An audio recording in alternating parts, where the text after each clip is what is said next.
우리가 지난 그 주일 오후 예배 때 우리 청년들이 헌신 예배를 드리면서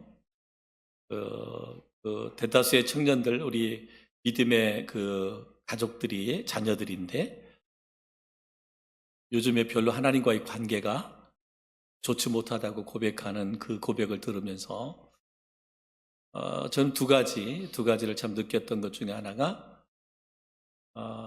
정말 그날도 말씀드렸지만 헌신 예배를 드리면서 내가 지금 하나님과의 관계가 별로 좋지 못하다고 그렇게 느낄 수 있다는 것이 한편으로는 고마운 것 같고 감사한 것 같고, 또 한편으로는 많은 자녀들이 어렸을 적부터 믿음 생활을 해왔던 아이들인데 다시 한번 그 아이들에게 진정한 구원이 있는가 한번 되돌아볼, 점검해 볼 필요가 있겠구나. 왜냐하면 우리 자녀들이 교회를 다니기 때문에 다 구원받았다고 우리가 착각할 수 있는데 결코 그런 것은 아니다라는 거죠. 그래서 다시 한번 우리 자녀들을 바라보면서 또 나 자신, 내 자신을 되돌아보면서 과연 지금 나는 하나님과 어떤 관계인가? 지금 나는 하나님과 좋은 관계인가?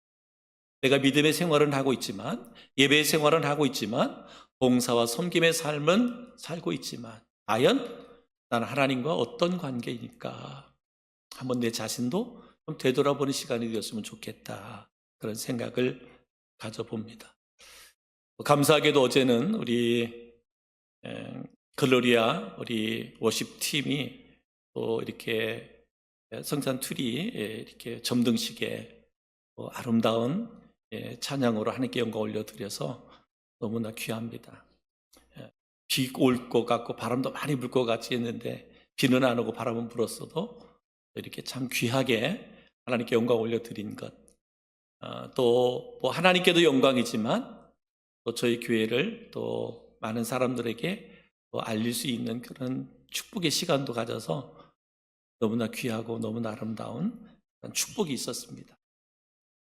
항상 하나님께서 우리에게 주신 은사가 무엇이든 하나님의 영광을 위해서라면 기꺼이 내 자신을 드릴 수 있는 우리 성도들, 저는 복이 있는 성도들이라고 믿고 있습니다. 또한 저희 교회 또한 그렇게 복이 있는 교회가 돼서 이 시대에 거룩한 사명을 감당해내는 믿음의 공동체가 되어질 수 있기를 주님의 이름으로 축복합니다. 오늘 누가복음 9장 1절 6절의 말씀, 복음 전파의 사명이라고 하는 제목으로 함께 은혜를 나누기를 원하는데, 예수님께서 갈릴리 지역에서 복음을 이제 전하면서 많은 이적을 베풀었습니다. 그러면서 이제는 예수님께서 좀 더 효율적으로 그리스도의 복음을 전하기 위해서 12명의 제자를 파송합니다. 12명의 제자를 파송하는데, 여러분, 선교라고 하는 것은, 전도라고 하는 것은 성도의 의무고 성도의 삶의 본질입니다. 우리가 늘 기도하지만 교회가 존재 목적은 뭐예요? 복음 전도에 있습니다. 그렇죠? 예수 그리스도의 복음을 전하는 것이 교회의 존재 목적이고 성도의 존재 목적이다 그랬습니다. 그래서 마태복음 5장 13절로 16절에 보면 예수님께서 말씀하셨어요. 너희는 세상의 빛이고 세상의 소금이다. 그러니까 교회가, 성도들은 이 거룩한 사명을 감당해야 돼요. 빛으로, 소금으로. 예수님께서 12명의 제자를 부르셨잖아요. 12명의 제자를 부르는데 예수님을 따르는 무리들은 참 많았어요. 그죠? 예수님을 따르는 무리들은 많았는데 왜 하나님께서 12명의 제자를 택하시고 부르셨을까? 토인비라고 하는 학자는 이런 얘기를 했습니다. 세상에는 수많은 사람들이 희망의 역사를 기대하지만 역사의 수레바퀴는 정작 몇몇 사람들의 손에 의해서 희망을 향해 움직인다. 세계의 역사를 보니까 몇몇 사람에 의해서 모든 세계의 역사가 움직이게 되더라 하는 거죠. 여러분, 복음의 역사도 마찬가지죠. 복음의 역사도 보면 예수님께 12명의 제자를 세우시고 그들을 통해서 복음이 전해지는 놀라운 일들을 이루었습니다. 오늘날도 마찬가지죠. 오늘날도. 그렇기 때문에 우리 성도들은 복음의 방관자나 들러리가 되지 말고 복음의 주역들이 돼야 돼요.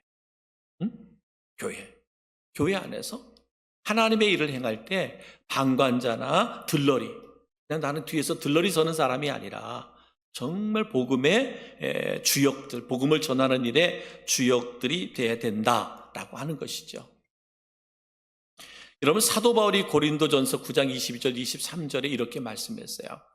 약한 자들에게 내가 약한 자들과 같이 된 것은 약한 자들을 얻고자 하며, 내가 여러 사람들에게 여러 모습이 된 것은 아무쪼록 몇 사람이라도 구원하고자 함이니, 내가 복음을 위하여 모든 것을 행함은 복음에 참여하고자 함이라 그랬습니다. 사도 바울이 내가 한 영혼 복음을 전하는 일에 있어서는 내가 약한 사람이 있다면 약한 자들과 같이 되고, 그렇게 된 것은 뭐예요? 약한 자를 얻고자 함이라. 그래서 내가 여러 사람에게 여러 모습으로 내가 보여지는 것은 그 사람을 얻고자 함이라 라고 말씀하고 있습니다. 그만큼 사도 바울은 뭐예요? 복음에 대한 그런 열정, 그리고 복음 사역의 주역으로서 내 자신을 드렸던 사람이라고 볼 수가 있습니다. 그렇습니다. 여러분, 우리가 복음을 전하는 일이나 복음을 가르치는 데 있어서는 우리가 뭐예요? 약한 자는 약한 자에게는 약한 자와 같은, 어린 아이는 어린 아이와 같은, 노인은 노년과 같은 자가 되어주는 것이 뭐예요? 그들에게 복음을 바르게 전하기 위함이다. 이게 사도 바울의 고백이거든요. 오늘 우리들의 고백도 동일해야 됩니다. 우리 교회가 이 음성이라고 하는 지역에 있잖아요. 음성이라는 지역에서 우리를 택하신 것은 우리 지역에 맞는 교회가 돼야 되고, 그리고 그들의 형편을 헤아릴 수 있는 교회가 돼야 돼. 그래서 그들이 들을 수 있는 복음을 가장 바르고 정확하게 전하는 교회가 되고 성도들이 되어야 된다라고 하는 거죠. 그런데 보니까 예수님께서 제자들을 부르셨잖아요. 근데 제자들을 부를 때 보니까 제자들이 약할 때 제자들을 불렀다라고 말씀하고 있습니다. 주님께서 하나님의 나라를 전파하라고 제자를 부르셨을 때 그들은 아직도 여전히 예수님을 따르는 사람들이었고, 그 중에서 12명으로 택하심을 입었지만 아직도 복음에 대한 그들의 믿음과 지식과 사상은 불완전했어요. 부족함이 있었다는 거죠. 그럼에도 주님께서 그 제자들을 복음의 동역자로 파송하셨습니다. 고린도전서 1장 26절에 이렇게 말했어요. 형제들아, 너희의 부르심을 보라. 육체를 따라 지혜로운 자가 많지 아니하며 능한 자가 많지 아니하며 문벌 좋은 자가 많지 아니하도다 그랬어요. 예수님께서 제자들을 부르실 때 보니까 육체를 따라 지혜로운 자가 많지 아니하고 능한 자가 많지 아니하고 문벌 좋은 자가 많지 않다. 뛰어나니까, 너희들이 모든 사람들 다 모든 육적으로 뛰어나기 때문에 내가 너희들을 제자로 삼은 것이 아니다 라고 하는 거죠. 여러분, 인생은 누구나 주님만을 자랑해야 할 사명적 존재거든요. 그래서 고린도전서 1장 29절에 보면 이렇게 말합니다. 이는 아무 육체도 하나님 앞에서 자랑하지 못하게 하려 하심이라 그랬어요. 왜? 주님께서 연약하고 부족한 자들을 들어서 복음의 사역자로 삼았느냐? 하나님은 뭐래요? 예수님은 나를 자랑하지 못하도록, 나를 자랑하지 못하도록, 오직 우리가 자랑할 것은 뭐밖에 없다? 복음밖에 없다. 복음을 자랑하라. 우리 잘 아는 것처럼 사도 바울이 아데네에 가서 자기가 아는 지식 가지고 복음을 전하려고 했다가 철저하게 실패했잖아요. 나는 로마인이고, 나는 가장 가말리엘의 그 수하에서 가장 뛰어난 학문을 공부했고, 철학적으로 내가 너희와 견주어도 조금도 내가 떨어질 것이 없는 사람이다. 그것 가지고 복음을 전하려고 했지만 철저하게 실패했잖아요. 뭐예요?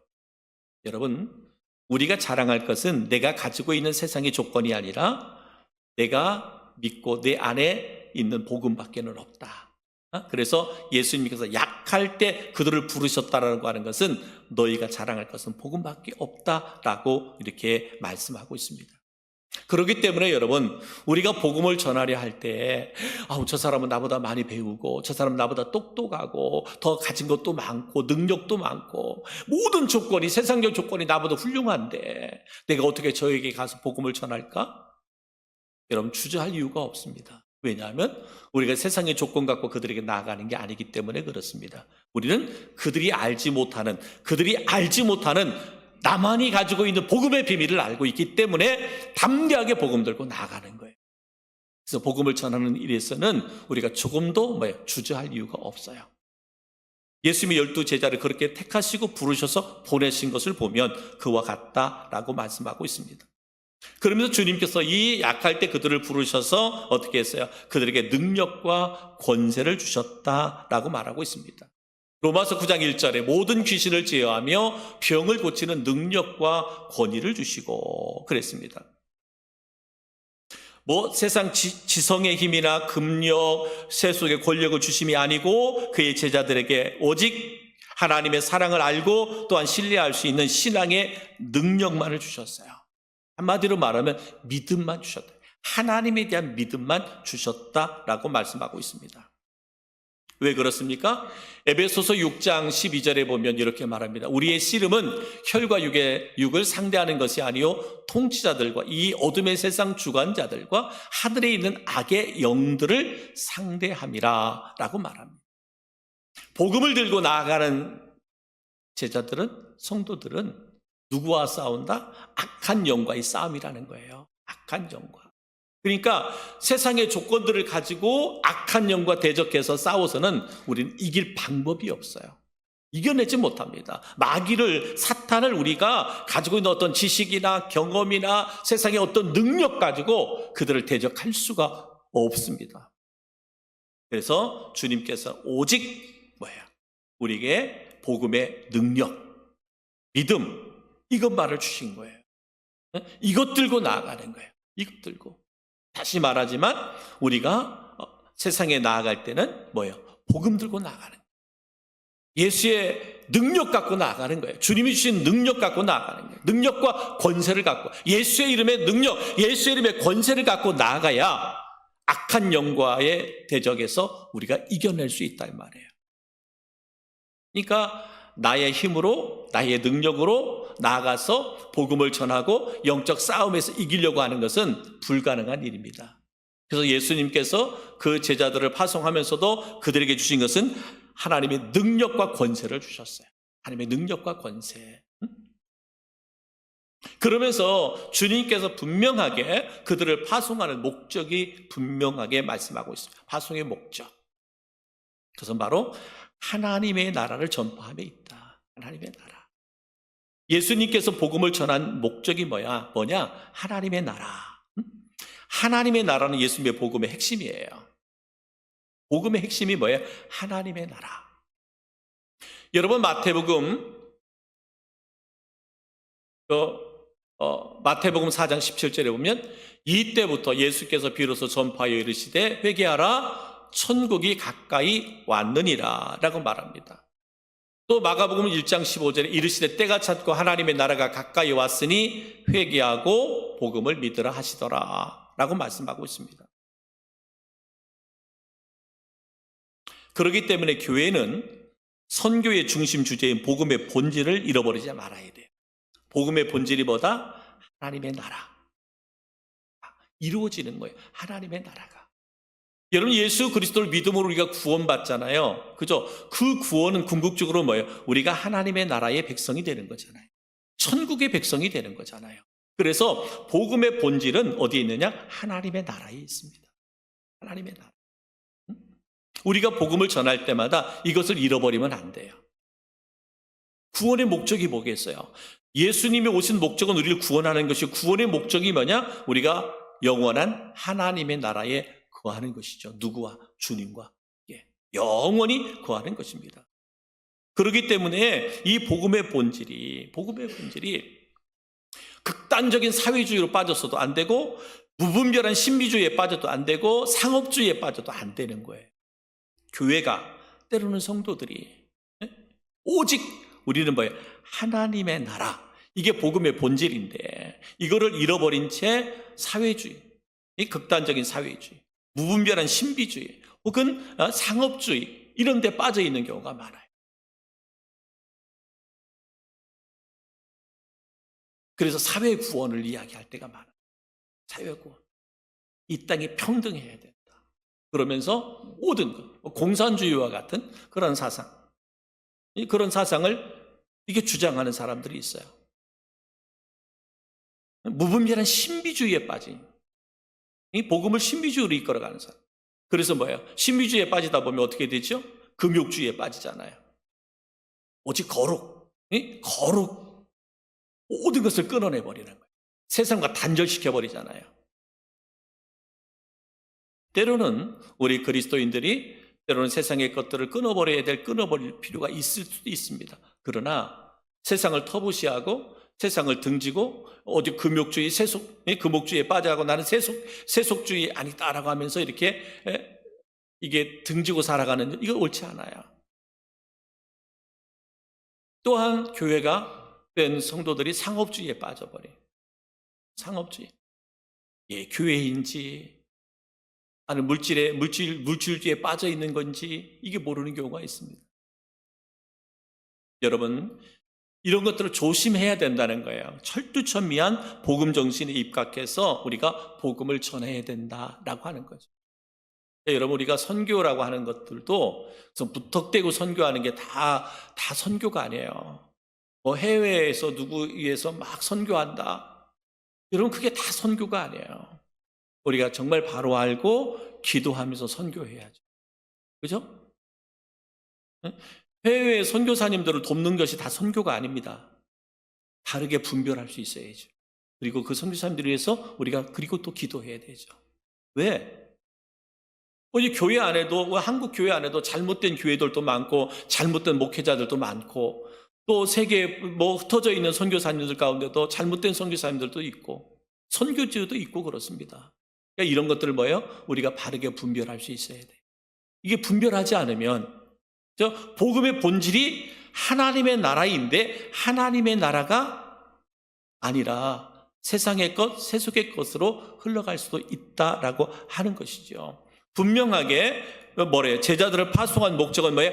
하나님의 나라를 전파하는 데 목적이 있습니다. 나라. 이것이 궁극적인 목적이에요. 교회가 세워진 목적도 뭐예요? 하나님의 나라를 전파하는 데 있습니다. 우리는 너무너무 좋아요. 우리끼리 너무너무 좋아요. 우리 공동체가 너무 좋아요. 너무 사랑스러워요. 너무 귀해요. 좋은 거죠. 그러나 그것이 교회가 공동체가 존재하는 목적이 되어서는 안 됩니다. 교회의 존재 목적은 하나님의 나라에 있습니다. 개인이든 가정이든 어떤 교회 공동체 나라든 우리가 거기에 여러분 하나님의 나라를 전파하는 데 사명이 있다. 두 번째는 뭐냐 보니까 병든 자를 치료함에 있다. 예수님께서 제자들을 파송하실 때 병든 자를 치료했습니다. 복음을 전파하면서 병 고치는 일을 연결시켜서 말씀하셨어요. 그래서 예수님도 복음을 전하면서 얼마나 많은 병든 자들을 치료하셨어요.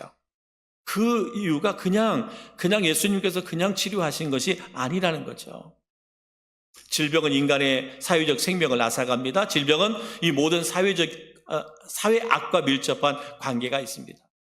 그래서 여러분, 복음은 인간의 영혼 구원뿐만 아니라 인간의 전 연역을 치유하고 변화시킬 수 있음을 우리가 알아야 돼요. 복음은 영혼 구원, 하나님의 나라를 이루어가는 것으로만 끝나는 게 아니라는 거예요. 전 연역, 인간의 전 영역을 치유하고 변화시키는 일들을 이루어가야 된다라고 말씀하고 있습니다. 그 이야기를 마태복음 25장에서 이렇게 말씀하고 있습니다. 마태복음 25장 성경 한번 찾아볼까요? 마태복음 25장 35절 말씀부터 한번 보겠습니다.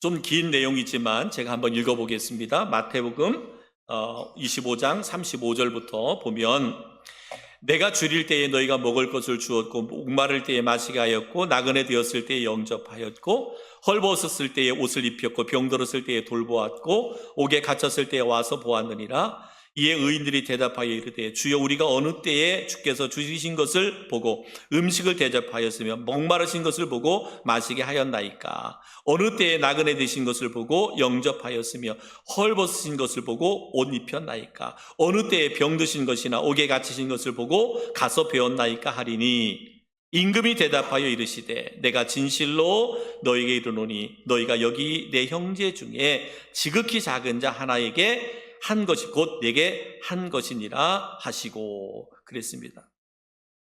45절에 볼까요? 45절에 보면 이에 임금이 대답하여 이르되 내가 진실로 너에게 이르노니 이 지극히 작은 자 하나에게 하지 아니한 것이 곧 내게 하지 아니하는 것이라 하시니라. 그들은 영벌에 의인들은 영생에 들어가리라 하시니라. 이렇게 말씀했어요. 예수님께서 말씀하시잖아요. 이 땅에서 지극히 작은 자 하나에게 행한 것이 곧 나에게 행한 것이다. 또 말씀했잖아요. 이 땅에서 지극히 작은 자에게 행하지 않은 것이 곧 나에게 행하지 않은 것이다. 그러면서 46절에 뭐래? 그들은 지극히 작은 자에게 행하지 않은 자에게는 영벌에 의인들은 영생에 들어가리라 라고 말씀하고 있습니다.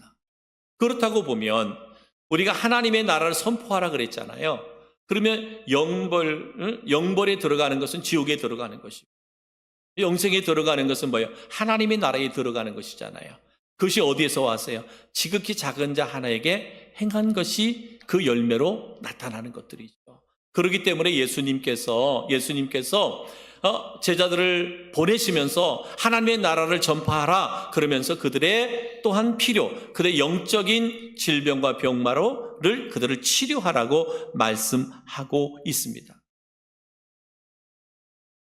요한일서 3장 18절에 이렇게 말하면 자녀들아 우리가 말과 혀로만 살아가지 말고 행함과 진실함으로 하자라고 말씀하고 있습니다. 그러니까 교회가 성도들이 해야 할 일들은 복음을 전하여 하나님의 나라 복음을 전하는 것도 해야 할 일이지만 지극히 작은 이웃들, 그죠? 복음을 들어야 하는 영혼들, 그들을 살피는 것도 교회가 해야 할 사명이다. 다시 말하면 의인된 자들이 해야 할 사명이 여기에 있다라는 거죠. 그러니까 우리는 연약한 지체들을 볼 때마다 정말 눈물 뿌려 기도하셔요. 병마와 싸우는 자들, 세상의 어둠 속에 방황하는 이들을 바라볼 때마다 우리는 터부시하고 나와 상관없는 자들이야가 아니라 그들을 위해서 끊임없이 중보하고 기도해야 할 것들이 우리에게 주어진 사명이다 라고 말씀하고 있습니다. 그래서 예수님께서 제자들을 파송하면서 주시는 말씀, 하나님의 나라를 전파해라, 또 병든 자를 치유해라, 자유케 하라 라고 말씀하고 있습니다. 사랑하는 성도 여러분, 저는 저희 교회가 우리 성도들에게 이 거룩한 사명을 감당해낼 수 있는 그런 공동체가 되기를 주님의 이름으로 축복합니다.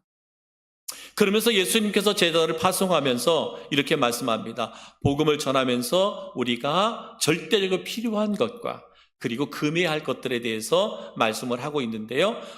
누가복음 9장 3절에 이렇게 말합니다. 이르시되 여행을 위하여 아무것도 가지지 말라. 지팡이나 배낭이나 양식이나 돈이나 두 벌 옷을 가지지 말며 그랬습니다. 예수님께서 제자들을 파송하시면서 여행에 필요한 장비들을 일체 금하셨어요. 저기 말하는 거 보면 여행을 위해서 아무것도 가지지 마라. 지팡이나 배낭이나 양식이나 돈이나 두 벌 옷을 가지지 말라 그랬어요. 왜 예수님께서 이것을 금하셨을까? 라고 하는 것은 첫째는 뭐예요? 하나님만 의지하게 하라는 의도 때문에 그렇습니다. 제자들을 파송하시면서 예수님께서 이것을 금하신 것은 뭐야? 너희를 파송한 주님만 의지해라. 하나님만 의지해라. 라고 하는 거예요. 필요 없는 게 아니잖아요. 여행에 필요 없는 것은 아니지만 지금 제자들에게 주님께서 그들에게 교훈하고자 하는 것은 뭐냐? 너희는 하나님을 의지해라. 주님만 의지해라 라고 말씀하고 있습니다. 우리가 의지해야 할 것은 지팡이가 아니라 하나님의 인도하심이다. 하나님은 지팡이보다 더 확실하게 우리의 인생의 길잡이요 의지의 대상이 될 수 있기 때문에 그렇습니다. 우리 나그네인 우리 그들의 인생이 하나님을 지팡이 삼아 인생을 걸어갈 때 넘어지지 않고 무사히 목적지까지 도달할 수 있다라는 거죠. 세상의 것, 땅의 것 준비하면서 우리의 사명을 감당할 수 없다라는 얘기예요. 하나님을 의지하면, 하나님을 신뢰하고 하나님을 의지하며 나가면 하나님이 너희와 함께 하시고 때마다 시마다 너희의 모든 것을 필요를 공급하셔서 능히 그 일을 이루게 하신다. 여러분, 우리가 잘 아는 것 시편 23편 4절 말씀, 주의 지팡이와 막대기가 나를 안위하시나이다. 다윗의 고백이잖아요. 주의 지팡이와 막대기가 나를 안위하신다. 내가 지팡이와 막대기를 준비하지 않아도 우리의 필요를 아시는 주님께서 지팡이와 막대기로 나를 안위하신다. 나를 지켜주신다라고 말씀하고 있습니다. 또 하나는 뭐냐? 세상을 믿지 말라는 충고이기도 합니다. 세상을 믿지 마라. 배낭이나 양식이나 돈이나 두벌옷을 가지지 말며. 여러분, 이것은 뭐예요?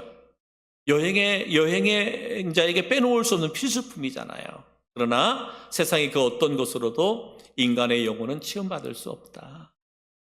너희가 세상에서 여행할 때 필요한 것, 너희가 복음을 전할 때 필요하다고 생각하는 것, 배낭이나 양식이나 돈이나 두벌옷 필요하지. 그러나 그것이 그들의 영혼을 책임져 줄 수 있는 것은 아니다. 오직 인간의 영혼을 채울 수 있는 것은 복음밖에 없다. 복음, 그 복음의 능력이 어디서 나오느냐? 하나님께서 나온다. 그러니까 세상 것 의지하지 마라. 세상 것 믿지 마. 세상을 불신하라는 얘기가 아닙니다. 지금 누구를 제자들을 파송하면서 주시는 말씀이잖아요. 세상 것 믿지 마. 세상 것 믿지 마. 우리가 힘들고 어렵지요. 그렇죠? 힘들고 어렵습니다. 지금 민국 집사하고 서경 집사도 이제 지금 보스턴에서 이제 개척교회를 섬기고 있잖아요. 많이 힘들다라고 해요. 거기서 이제 민국 집사가 재물을 봐요, 재물을. 재물을 보다 보니까 쉽지 않죠. 한 10명 정도 모이니까 쉽지 않잖아요. 보스턴에서 보면.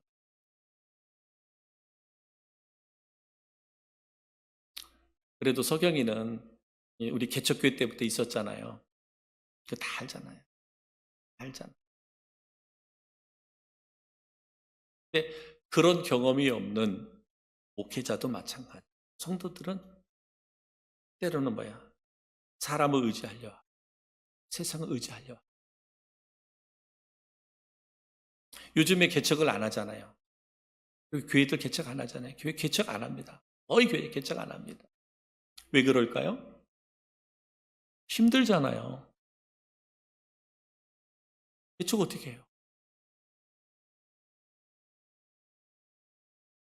오늘 주님께서 제자들을 파송할 때 예수님 시대하고 지금의 시대는 분명히 다른데, 여러분, 시대가 달라도 복음이 다른가요? 복음은 변하지 않습니다. 그렇죠? 하나님의 능력과 권세도 변하지 않잖아요. 사랑하는 성도 여러분, 그렇습니다. 여러분, 세상을 의지하고 세상을 믿기 시작하면 세상을 쫓아갈 수밖에 없어요. 사람을 쫓아갈 수밖에 없어요. 감사하게도 저는 여기서 목회하면서 그래도 하나님께서 저에게 주신 믿음 하나는 절대로 사람은 쫓지 말자. 그래, 사람은 쫓지 말자. 그렇다고 아직도 저는 부족해서 그냥 하나님을 전적으로 믿고 의지하지는 못하는 목사이긴 하지만, 그러나 사람은 쫓지 않고, 그래서 하나님께서 이만큼 하나님이 저를 축복해 주시고 저 교회를 축복해 주시지 않았나 싶습니다. 앞으로도 저희 교회는 오늘 주님께서 제자들을 파송하면서 주신 말씀처럼 세상을 믿지 말라는 것은 세상을 등지라는 얘기가 아니라는 거 말씀드렸어요. 우리가 믿어야 할 분은 주님밖에 없다. 하나님밖에 없다. 우리가 의지할 분은 주님밖에 없다. 여러분, 우리가 복음을 전하는 데 있어서, 그렇죠? 복음의 증인으로 자라가는 데 있어서, 선교하는 데 있어서 우리가 의지할 분은 주님밖에 없다. 그 다음에는 누가? 하나님이 공급하셨잖아요. 여러분 보세요. 하나님의 역사가, 복음의 역사가 지금 전 세계에 복음이 전해진 것이 뭐예요? 예수님의 제자들이 세상격 의지했다면 과연 그렇게 될 수 있었을까요? 우여곡절은 있었지만 그들이 철저하게 주님만 의지하고 주님만 믿고 나아갔더니 하나님이 일하셨잖아요. 성령 하나님이 일하셨잖아요. 여러분 마찬가지예요. 꼭 복음 전하는 것뿐만 아니라, 여러분 복음 전하는 것뿐만 아니라 우리 그리스도인의 삶을 살아갈 때 여러분 우리가 의지할 분은 주님밖에 없어요. 우리의 인생의 문제를 해결해 주실 분도 주님밖에 없습니다. 주님이 하셔야 되는 거죠. 여러분, 우리 기도했지만 우리 자녀들 위해서 기도 많이 하셔야 됩니다. 네? 우리 자녀들 지금 우리 자녀들이 정말 교회 밖으로 나가지 않도록, 믿음에서 멀어지지 않도록 정말 그들을 위해서 기도해야 돼요. 우리 성도님들, 우리 청년들, 학생들 위해서 기도하셔야 됩니다. 정말 그들이 교회를 다니지만 다니는 것을 끝나지 않고 예수님을 믿고 의지하는, 그래서 주님께 모든 것을 맡기고 주님을 신뢰함으로 나아갈 수 있는 그런 우리 다음 세대가 될 수 있도록 정말 기도 많이 해주셔야 돼요. 정말 기도 많이 해주셔야 돼요. 반대로 여러분, 우리가 복음을 전파하기 위해서 우리 자녀들이 지녀야 할 것들은 뭐냐? 하나님의 능력을 의심하지 않는 믿음이에요. 하나님의 능력을 의심하지 않는 믿음. 하나님을 의지하고 신뢰하는 믿음 없이 다른 모든 것을 갖추었다 할지라도 그것은 아무런 의미가 없어요. 세상에 많은 조건들을 다 갖추었다 할지라도 하나님을 신뢰하고 의지하는 믿음이 없으면 아무 의미가 없어요. 아무 의미가 없다. 여러분, 믿음은 모든 것을 가능케 합니다. 그래서 땅의 것, 세상에 의지하지 말고 하나님에 대한 믿음을 가져라 라는 말씀을 주셨고요. 또 하나 우리가 필수적으로 지녀야 할 것 중에 하나가 뭐냐면 말씀에 순종해야 된다는 거죠. 말씀에 순종해야 된다. 여러분, 그리스도인들이 하나님을 예배하는 거 소중하잖아요. 그죠? 예배 소중합니다. 근데 하나님께서는 그보다 말씀에 대한 순종이 더 낫다라고 하셨어요. 말씀에 대한 순종. 우리 잘 아는 말씀이잖아요. 사무엘상 15장 22절, 사무엘이 이르되 여호와께서 번제와 다른 제사를 그의 목소리를 청종하는 것을 좋아하시겠나이까? 순종이 제사보다 낫고 듣는 것이 순양의 기름보다 나으니. 사울이 사무엘을 기다리지 못하고 불순종함으로 자기가 제사를 드렸잖아요. 그때 주신 말씀이에요. 여러분, 우리가 드려지는 예배가 가벼이 여기라는 얘기가 절대로 아니잖아요. 하나님의 말씀에 순종하지 않는 예배는 예배가 될 수가 없는 거죠. 그렇죠? 하나님의 말씀에 불순종하면서 예배하는 게 무슨 예배가 돼요?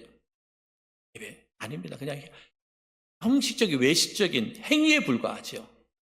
하나님이 받으신 예배가 될 수가 없다라고 하는 것이죠. 그렇기 때문에 여러분, 항상 우리는 하나님의 말씀에 순종하는 예배자가 돼야 돼요. 그러니까 제자들에게 주님께서 말씀에 순종하는 자가 돼야 된다. 말씀에 순종하는 자가 돼야 된다. 하나님의 능력을 의심하지 말고 하나님의 말씀에 순종하는 자가 돼요. 그렇기 때문에 우리가 꼭 기억해야 할 것은, 복음을 전하는 것은 우리 모든 성도들의 의무고 책임이다. 복음 전하는 것. 그래서 우리가 복음을 전파할 때 우리가 가져야 되는 자세가 뭐냐? 거저 받았으니 거저 주는 자가 돼야 돼. 복음을 전할 때 우리가 교만하지 말아야 돼요. 거저 받았으니 거저 주어야 된다라고 하는. 참 제가 이제 우리 저번에 김정태 선교사님 모셨잖아요. 탄자니아 이제 제 교회가 세워지면서 사실 그 선교사님에 대한 정보도 모르고 또 친구 목사가 얘기는 했지만 친구 목사를 불신해서는 아니지만 그래도 우리가 어렵게 마련하는 선교 헌금이기 때문에, 건축 헌금이기 때문에 우리가 함부로 할 수는 없잖아요. 그래서 우리 장로님과 기도하면서 일단 한 교회를 세우는 일에 우리가 건축비를 보내고 그다음에 또 이어서 보내자 그랬어요. 근데 선교사님을 만나서 말씀도 듣고 또 교제도 짧은 시간 교제를 하면서 보니까 참 순수하게 복음을 전하고 정말 그가 하나님을 의지해서 복음을 전하고 있구나.